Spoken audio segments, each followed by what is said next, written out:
वो जवाब दे देंगे आपको, एक FAQ भी बनाएंगे उसका। बड़ी खबर इस वक्त आपके टीवी स्क्रीन पर। उत्तर प्रदेश विधानसभा उपचुनाव की तारीखों का भी ऐलान हो गया है। यूपी में 13 नवंबर को होंगे उपचुनाव। बिल्कुल 13 नवंबर को उपचुनाव और मिल्कीपुर विधानसभा में चुनाव का ऐलान नहीं, ये अपने आप में बड़ी खबर है। अयोध्या की मिल्कीपुर सीट जिस पर सबकी नजरें टिकी हुई हैं, 10 विधानसभा सीटों पर उपचुनाव होने थे, लेकिन 9 सीटों पर ही 13 नवंबर को उपचुनाव होंगे। मिल्कीपुर विधानसभा में उपचुनाव का ऐलान अभी नहीं किया गया है।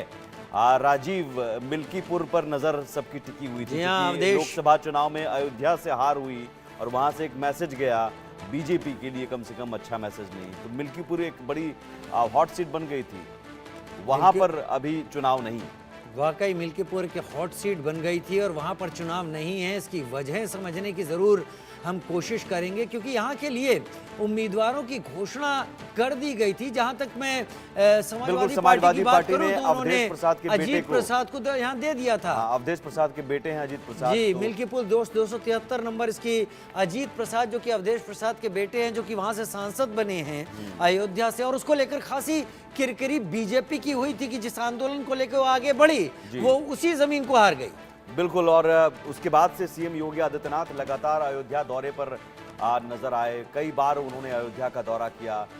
जो रेप की घटना हुई उसे लेकर सियासत भी हुई और अवधेश प्रसाद को एक चेहरा अखिलेश यादव बनाकर सामने रखते नजर आए।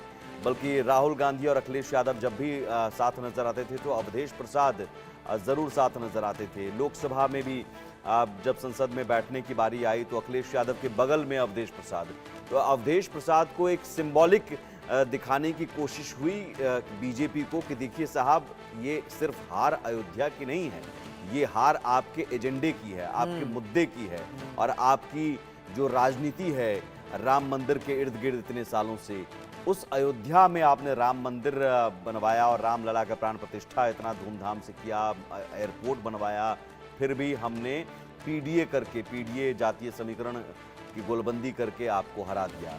तो अब मिल्कीपुर, अयोध्या की मिल्कीपुर विधानसभा सीट जहां से अवधेश प्रसाद विधायक थे और सांसद चुने जाने के बाद ये सीट खाली हुई और यहां भी उपचुनाव होना था।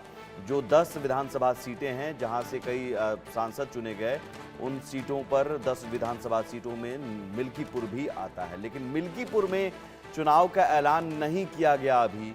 ये अपने आप में बड़ी खबर। संवाददाता जुड़ेंगे, सुमित, जानने की कोशिश जरूर करेंगे कि इसकी